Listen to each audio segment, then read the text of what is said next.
आज आपण मनोबोधामधला 190वा श्लोक अभ्यासणार आहोत.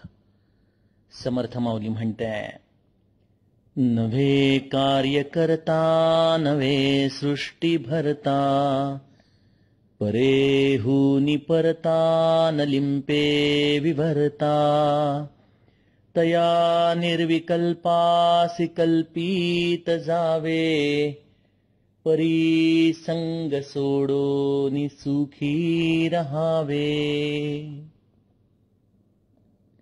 आत्मवस्तूचं जे संशोधन समर्थ आपल्याला या मनोबोधाच्या श्लोकाच्या आधाराने सांगत आहेत, ज्यातील काल एक मूलभूत रहस्य आपण अभ्यासलं, त्यातलाच एक पुढचा टप्पा समर्थ या श्लोकाच्या आधाराने आपल्याला समजावून सांगत आहेत.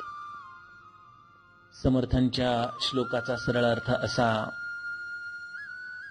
की ज्या सृष्टीचं निर्माणच झालं नाहीये, जो केवळ या भगवंताचा चिद्विलास आहे, या सृष्टीचं स्वरूप कसं आहे, या सृष्टीमध्ये जो भगवंत आहे, ज्याला सामान्य जीव हा या सृष्टीचा कर्ता पुरुष म्हणून ओळखतो, जो याला या सृष्टीचं भरण पोषण करणारा म्हणून ओळखतो, पण त्या मूळ परमात्म्य स्वरूपामध्ये याची यत्किंचितही कल्पना नाही. तो स्वतःला या सृष्टीचा कर्ताही मानत नाही, त्याचप्रमाणे तो या सृष्टीचं भरण पोषण करतो याची त्याला यत्किंचित कल्पना देखील नाही. त्या परमात्म्याला हाक मारावी, त्याला एक प्रकारे आपण जर शोधावं असं ठरवलं तर आपल्या या चत्वार वाणींच्या पलीकडं, म्हणजे अर्थातच वैखरी, मध्यमा, पश्चंती आणि परा या 4 वाणींच्या पलीकडं असलेला हा भगवंत, ज्याला वाणीच्या आधाराने देखील बोलवता येत नाही, आणि त्याचप्रमाणे या भगवंतावरती जे आपण विवर्त स्वरूप म्हणजे अज्ञानाचं आवरण घातलेलं आहे, ज्याच्यामुळे ही त्रिगुणात्मक सृष्टी आपल्याला खरी वाटतीये, अशा या विवर्त स्वरूपाचं हे अज्ञानाचं झाकण काढल्यानंतर या भगवंताला बघावं तर तो दिसत नाही. अशा रीतीने या निर्विकल्प रूपी भगवंताला आपण साधन म्हणजे काय तर कल्पनेच्या आधाराने आपल्या अंतरंगामध्ये प्रगटवणं म्हणजे साधन आहे. अशी ही कल्पना करण्यासाठी म्हणून आपण स्वतः या सृष्टीतल्या सर्व गोष्टींपासून निस्संग व्हावं आणि या भगवंताच्या आत्मसुखामध्ये रममाण व्हावं, हा समर्थांच्या श्लोकाचा सरळ अर्थ. श्रोतेहो, संतांची वचनं बऱ्याचदा आपल्याला बुचकळ्यात टाकणारी असतात. आपण या परमार्थामध्ये सर्वात प्रथम जेव्हा सद्गुरूच्या जवळ येतो तेव्हा सर्व संतांचं आपल्याला एकच सांगणं असतं की या सृष्टीचा कर्ता हा राम आहे. या रामानेच या सृष्टीमधचं कर्तेपण स्वतःकडे घेतलेलं आहे. या सृष्टीमध्ये घडणारी प्रत्येक गोष्ट ही या रामाच्या इच्छेने होत असते. आपण परमार्थामध्ये जेव्हा पण या स्थितीचा विचार करतो तेव्हा सद्गुरूची हीच वचनं आपल्याला नेहमी अंतःकरणामध्ये समाधान देत असतात. समर्थ आपल्या श्री गणपतीच्या आरतीमध्ये देखील सुखकर्ता, दुःखहर्ता, वार्ता विघ्नाची असं म्हणूनच या गणपतीची आपण उपासना, आरती जी समर्थांनीच लिहिलेली आहे, त्या गणेशाच्या आरतीची देखील ज्या समर्थांनीच रचना केली आहे, तेच समर्थ या श्लोकामध्ये आपल्याला काय म्हणतायत की नवे कार्य करता नवे सृष्टी भरता. म्हणजे सद्गुरूंनी आपल्याला राम करता शिकवलं, समर्थांनी सुखकर्ता, दुःखहर्ता सांगितलं. आपण सर्व गोष्टी या सृष्टीच्या या तारणहाराकडे आहेत या भावनेने त्याची प्रार्थना करत असतो. पण समर्थ इथं या मूळ पुरुषाच्या आधाराने जेव्हा या आत्मस्वरूपाचं वर्णन करतायत, तेव्हा या सृष्टीचं कर्तेपण किंवा या सृष्टीचं भरण पोषण यामध्ये या मूळ पुरुषाचं कुठलंही निश्चळपण ढळत नाही असं आपल्याला सांगतायत. श्रोतेहो, या परमार्थामध्ये जसं आपण 10वीची परीक्षा पास करावी, मग 12वी करावी आणि नंतर ग्रॅज्युएशन करावं, मग डॉक्टरेट करावं, हा जसा विकास आपला क्रमाक्रमाने होत असतो, तसे सद्गुरू देखील आपल्याला क्रमाक्रमाने या मूळ पुरुषाकडं, या आत्मस्वरूपाकडं घेऊन जात असतात. जर एखादा 10वी झालेल्या मुलाला जर एकदम डॉक्टरेट परीक्षेचा पेपर हातात दिला, तर त्याचा रस त्या परीक्षेमध्ये कधी येणारच नाही. तो या अभ्यासापासून कदाचित दूर निघून जाईल. त्यामुळं आम्ही आमच्या महाराजांच्या उपासनेमध्ये देखील म्हणतो की जशी माऊली ग्रास देते मुलाला, जसे लहान लहान घास एखादी आई आपल्या मुलाला भरवते, त्याप्रमाणे सद्गुरू माऊली या मूळ तत्वाचं, या परमस्वरूपाचं आपल्या अंतरंगामध्ये तत्व उदयाला नेत असते. जशी आपली साधना, जसा आपला भाव, जशी आपली धारणा, त्या पद्धतीने हे चिंतन आपल्या अंतरंगात खोलवर जाऊ लागतं. सद्गुरू जेव्हा आपण या परमार्थाच्या जणू काही बालवाडीमध्येच अगदी प्रथमतः जेव्हा जातो, तेव्हा त्याच्या वचनांच्या आधाराने आपल्याला एक गोष्ट स्पष्टपणे अंतःकरणात रुजवण्याचा प्रयत्न करत असतो. तो म्हणजे तू म्हणजे देह नाहीस बाळा. तू या स्वतःच्याकडं विश्वाचं करतेपण, तुझ्या जीवनाचं करतेपण घेतलंस, आणि हे करतेपणाची भावनाच मुळी तुझ्या दुःखाचं खरं कारण आहे. तुला लागलेली भ्रांत ही तुझ्या करतेपणातून येतेय. त्यामुळे तू एक कर, तुझ्या जीवनाचं सर्व करतेपण हे रामाकडे दे. अशा रीतीने आलेल्या साधकाचं करतेपणाचा ऱ्हास हा सद्गुरू करायला सुरुवात करतो. या करतेपणाच्या ऱ्हासामध्ये एक अत्यंत मूलभूत तत्व या विश्वरचनेचं सामावलेलं आहे. जेव्हा आपण या विश्वाची रचना बघतो, तेव्हा या विश्वामध्ये जे आपल्याला दृश्याला अनुभवाला येतं, त्या दृश्याला अनुभवणारं हे जे जड तत्व आहे, जे मी आपल्याला सतत भगवंताचा विस्तार म्हणूनच सांगत आलेलो आहे, जे या प्रकृतीच्या साह्याने आपल्या दृष्टीला पडत आहे, मग हे नदी असो, पर्वत असो, ही आकाश असो, हे हवा असो, हे मनुष्य, प्राणी, वनस्पती, जे जे काही म्हणून दृश्याला येणारं जड या तत्वामध्ये या विश्वात आहे. या जड तत्वावरती कुठलं ना कुठलं तरी चंचल तत्व काम करत असतं. हे चंचल तत्व काम करतं म्हणजे या सर्व गोष्टींचं नियंत्रण, या गोष्टींचा उदय, या गोष्टींचा एक प्रकारचा मेंटेनन्स आणि या गोष्टींचा ऱ्हास, या तिन्ही गोष्टी या चंचल तत्वाच्या अधीन आहेत. आणि या चंचल तत्वाच्या ऱ्हासानंतरही, कल्पांत झाल्यानंतरही, सर्व सृष्टीचा विनाश झाल्यानंतरही जे त्याच्या मागं निश्चळ तत्व आहे, ज्या या निश्चळ तत्वाची खऱ्या अर्थाने कधीही अनादी काळापासून उत्पत्ती देखील झाली नाही, ज्याची कायम स्थिती राहिली आणि ज्याचा लय देखील कधी झाला नाही, ते केवळ आहे अशा स्वरूपामध्ये आहे. त्यामुळे या विश्वामध्ये जड, चंचल आणि निश्चळ या 3 तत्वांनी हा परमात्मा भरून उरलेला आहे.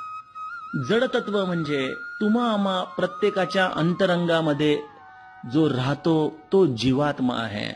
त्यामुळं या जीवात्म्याला सर्व संतांनी जे जे भेटिले भूत ते ते मानिले भगवंत या दृष्टीने बघितलंय. हा जीवात्मा तुम्हा आम्हा प्रत्येकाच्या हृदयामध्ये, या जीवात्म्याला जो अंतरात्मा, जो या सृष्टीचं नियंत्रण करणारा आहे, या अंतरात्म्याच्या आधाराने या जीवात्म्याचं, या जीवरूपी देहाचं सर्व काही करतेपण या अंतरात्म्याकडे जातं. आणि हा अंतरात्मा देखील जेव्हा संपूर्ण विसर्जित होतो, तेव्हा केवळ निश्चळ तत्व उरतं. या निश्चळ तत्वाला कुठल्याही प्रकारचं करतेपण नाही. ते केवळ आहे. तो निर्विकल्प आहे, तो निर्विकार आहे.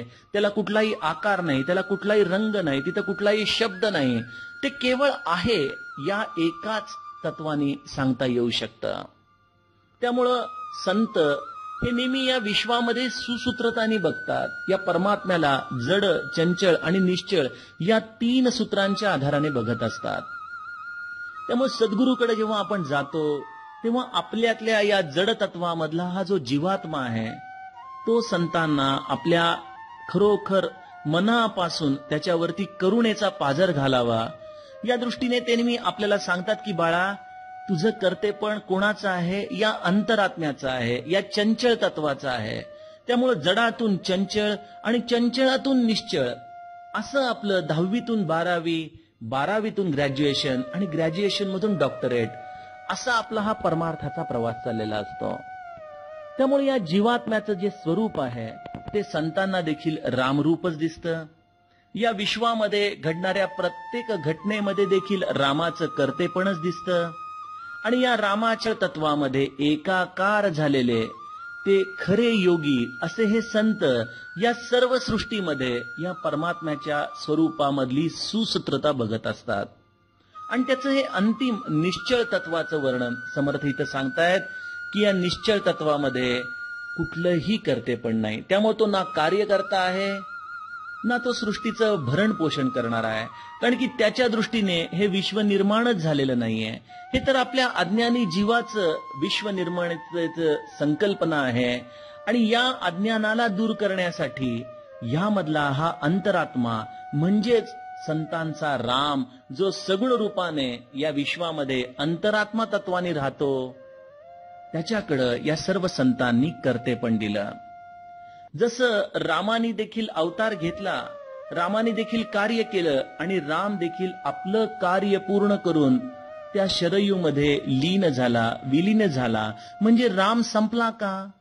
राम या अंतरात्मा तत्वानी आपल्या देहाच्या आधाराने संपला, पण तो त्या निश्चळ तत्वाने मात्र जसाच्या तसाच आत्माराम स्वरूपामध्ये राहिला. तसं समर्थांचं सांगणं आहे की हा आत्माराम, ज्याच्याकडे कुठलंही कर्तेपण नाही, ज्याच्याकडे या सृष्टीचं भरण पोषण देखील नाही, जो खऱ्या अर्थाने वाणीच्या पलीकडे आहे, जो परेहुनी परता आहे, जो कल्पनेच्या पलीकडे आहे, या आत्मारामावरती आपणच आपल्या हाताने अनेक प्रकारच्या त्याच्यावरती उपाधी लावतो. पण या सर्व उपाधींमध्ये राहूनही जो त्याच्या पलीकडे आहे, असं हे निश्चळ तत्व आहे, ज्याला आत्मज्ञान म्हटलं जातं, ज्याला संतांनी आपला आत्माराम म्हटलेला आहे.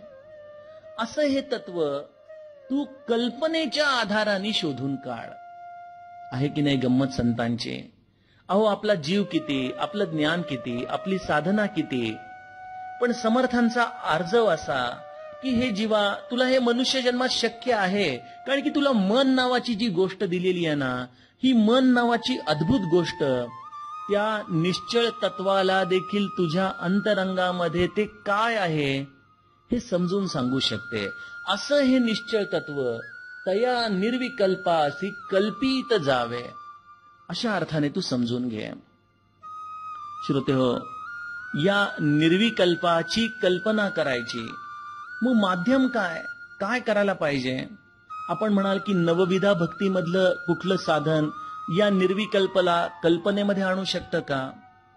अर्थात या नवविधा भक्ती ज्याच्या आधाराने आपण साधन करणार आहोत, मग ते श्रवण कीर्तन असेल किंवा नामस्मरण असेल, पादसेवन, अर्चन, दास्य, सख्य, या सगळ्या गोष्टींमध्ये जोपर्यंत आत्मनिवेदनाची स्थिती आपली येत नाही, तोपर्यंत आपल्याला ही साधनरूपी प्रवास एका टप्प्यापर्यंत घेऊन जाऊ शकतात. या टप्प्याच्या पलीकडे मात्र त्या निर्विकल्पाला कल्पनेमध्ये उतरवण्यासाठी आपले प्रयत्न उपयोगाला येत नाहीत.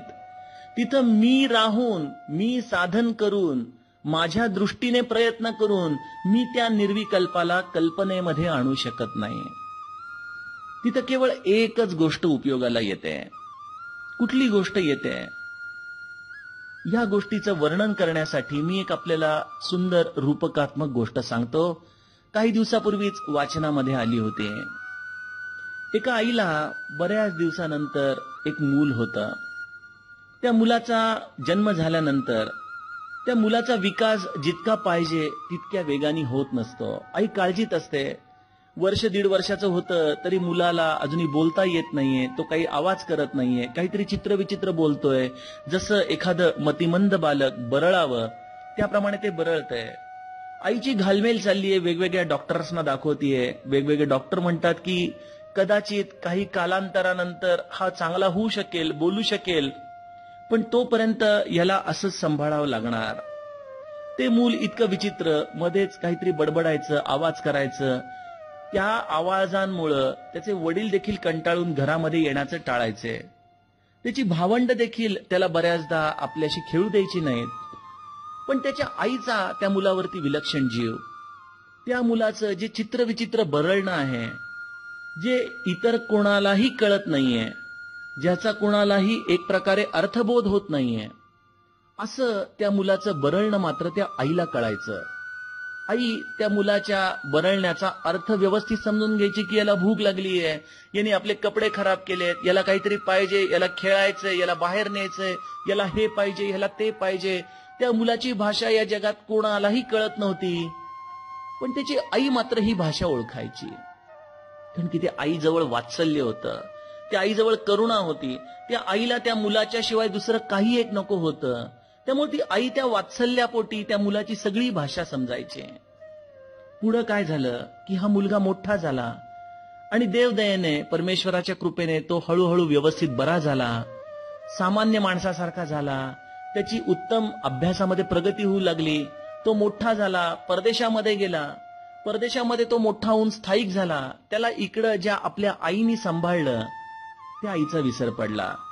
आईचा विसर पडल्यानंतर एक दिवशी त्या मुलाला फोन येतो की तुझी आई खूप आजारी आहे, तू ताबडतोब परत ये. त्या मुलाला अतिशय जीवावर येतं की अरे आपल्या आईसाठी आता ही नोकरी, हे सगळं सोडून एवढं परदेशातून लांब जायचं. तरी देखील आता शेवटी नाईलाजाने लोक काय म्हणतील म्हणून तो तिथं जातो. घरी पोहोचतो तर बघतो की आईला पॅरालिसिसचा अटॅक आलेला असतो. आईची जीभ पूर्ण वाकडी झालेली असते. आई काहीतरी बरळतीये, त्या मुलाला काहीतरी सांगायचा प्रयत्न करतेय. मुलगा डोक्यावरती हात मारून घेतो. अगं आई, तुला काय म्हणायचंय? मी तुझ्यासाठी एवढा लांबून अमेरिकेतून प्रवास करून आलो, काय बोलतेस तू? मला काही कळत नाही. तुला खायचंय का? तू खाऊन घे बरं. त्या आईची सेवा शुश्रूषा करणाऱ्या नर्स म्हणतात, अरे तुझ्या आईने 15 दिवसात काही खाल्लं नाही, तू भरवलंच तर ती खाईल. लहानपणी ती आई आपला मुलगा काय बरळतोय, खायचा हट्ट करताना देखील खात नसेल तर आई त्याला वेगवेगळ्या पद्धतीने खायला घालायची. पण इथं मुलाला आईला एक घास भरवायचा म्हटल्यानंतर त्याची तळपायाची आग मस्तकाला जाती. म्हणतो तुला खायचंय की नाही? अगं तुझ्यासाठी मी किती लांबून आलो, तुला कळतंय का? आई काहीतरी बडबडतीये, काहीतरी बोलतीये, पण मुलाला ते कळत नाहीये. श्रोत्यो, या कथेतून आपल्याला जो गभितार्थ मला सांगायचा आहे की आईकडं फक्त त्या मुलाचं वात्सल्य होतं, करुणा होती, पण मुलाकडं मात्र आईचा व्यवहार होता की मला तुझ्यासाठी इथं यावं लागलंय, मला तुझ्यासाठी हे करावं लागतंय, मला तुझ्यासाठी ते करावं लागतंय. इथं त्या मीपणाची जाणीव आहे. त्यामुळं आईचं निर्विकल्प बोलणं याच्या कल्पनेच्या पलीकडं आहे. पण जेव्हा तेच मूल लहान होतं, मतिमंद होतं, तेव्हा त्याचं निर्विकल्प बरबळणं मात्र आईच्या कल्पनेच्या विश्वामध्ये येत होतं. कारण की तिथं करुणेचा पाझर होता, तिथं वात्सल्याचा पाझर होता, तिथं प्रेमाचा पाझर होता. श्रोतेहो, त्या निर्विकल्पाला कल्पनेमध्ये आणायचं असेल, या जीवात्मा आणि परमात्मा मधली जर साखळी आपल्याला जोडायची असेल, या संतांनी जे जड, चंचल आणि निश्चळ ही सुसूत्रता ठेवलेली आहे, या सुसूत्रतेला बांधणारं एकच तत्व आहे आणि ते म्हणजे प्रेमाचं, ते म्हणजे करुणेचं. ज्याच्या जीवनामध्ये ही प्रेम, हे करुणा साकारली, त्यामुळं आम्ही आमच्या सुबोधामध्ये म्हणतो की प्रेमात राम रमतो, प्रेमाला मोल ना जगा माझी, हाची सुबोध गुरूंचा, गुरुरायाला तहान प्रेमाची. या विश्वामधला जो करता नसलेला परमात्मा आहे, जो अंतरात्मा आहे, त्याला ओळखायचं असेल तर या भक्तीच्या मार्गाने जाता जाता आपल्या प्रयत्नांची पराकाष्ठा करावी, साधनेचे कष्टांची दिवस रात्र आहुती द्यावी आणि एका टप्प्यावरती यावं आणि लक्षात घ्यावं की अरे, मी राहून, मी करून, माझ्या प्रयत्नांनी हे होणं नाही, असं म्हणून जेव्हा तुम्ही संपूर्ण शरणागत होता तेव्हा नकळतपणे तो करुणेचा पाझर तुमच्या अंतरंगापर्यंत वाहत येतो आणि तो निर्विकल्प तुमच्या कल्पनेमध्ये उतरतो. त्यासाठी श्रोतेहो, त्या स्टेशनपर्यंत जाणं गरजेचं आहे जिथं आपल्या साधनेचे कष्ट पराकोटीला जातील, जिथं नाम हे आपल्या अत्युच्च अवस्थेला जातील. 13 कोटी नामस्मरण म्हणजे आपलं जीवन त्या नामासाठी वाहणं आहे. आणि इतकं झाल्यानंतरही रात्रीचा अंधकार संपणार नाही, तो आणखीन गडद होईल, तिथं नैराश्य येईल. अशा वेळेला जो शरणागत भाव आपल्या अंतरंगात उदय पावतो आणि आपण नतमस्तक होऊन म्हणतो की बस, खूप केलं परमात्मा, मी राहून माझ्या कर्तेपणातून तू मला प्राप्त होणार नाही, मी शरण आलोय, मी शरण आलोय, असं म्हणून जो अनन्य भावाने तिथं पडून राहील तिथं या निर्विकल्पाची कल्पना तुमच्यासाठी वाहत येईल. तया निर्विकल्पासी कल्पित जावे. अशा हा त्याच्या करुणेचा पाझर, त्याच्या कृपेचा पाझर तुमच्या अंतरंगामध्ये उदय पावतो आणि तुमच्या मनाला संपूर्ण निश्चळ त्या वृत्तीने भरून टाकतो. अशा या निश्चळ वृत्तीमध्ये राहण्यासाठी जगामध्ये इतर कुठलेही संग आपल्याबरोबर राहणार नाहीत हे सांगणं न लगे. असे सर्व जगाचे संग सोडून त्या परमात्म्याच्या भक्तीमध्ये रममाण व्हावं. त्याच्या अत्यंत अत्युच्च प्रयत्नांच्या पराकाष्ठेने त्या प्रयत्नांना शरणागतीमध्ये बदलावं आणि त्या शरणागतीमध्ये प्रयत्नपूर्वक अवस्था शरणागतीमध्ये बदलल्यानंतर प्रतीक्षा रूपाने आपण त्या परमात्म्याची वाट पाहत पडून राहावं. तिथं तो करुणेचा पाझर आपल्या अंतरंगामध्ये उदय पावेल आणि तो जडामधून चंचळ आणि चंचळामधून निश्चळ या स्वरूप स्थितीमध्ये आपल्याला घेऊन जाईल. तेव्हा आपल्या लक्षात येईल की ही सृष्टी निर्माणच झाली नव्हती. इथं कुठलंही कर्तेपण नव्हतं, इथं कोणाचंही भरण पोषण नव्हतं.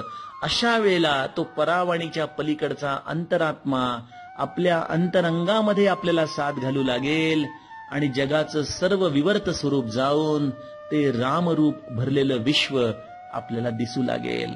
हाच समर्थांचा भावार्थ. जानकी जीवन स्मरण. जय जय राम.